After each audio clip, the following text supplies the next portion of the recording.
বড় দাদা দেখিয়েছে ওদের, আমার বোন দেখিয়েছে।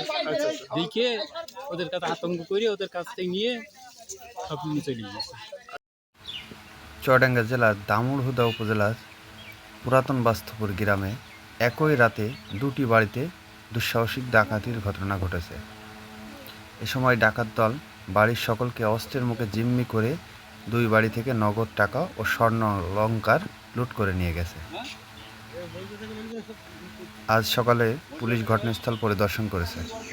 এ সময় ওই এলাকার থেকে 3টি বোমা সদৃশ্য বস্তু উদ্ধার করেছে পুলিশ।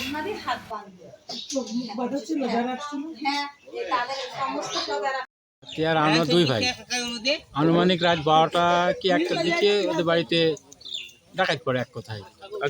ওখান থেকে ওদের বাড়ি থেকে মালামাল, এই কাপড় চোপড়, টাকা পয়সা সব নিয়ে চলে যায়।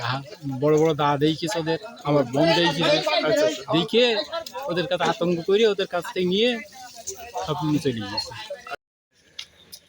রাত 12টার সময় ওরা কয়জন এসছে? 3 জন। ওরা আমার ঘরে গিয়েছে 3 জন, আর আমার ওই দেওয়ারের ঘরে ছিল কয়জন আমি দেখিনি।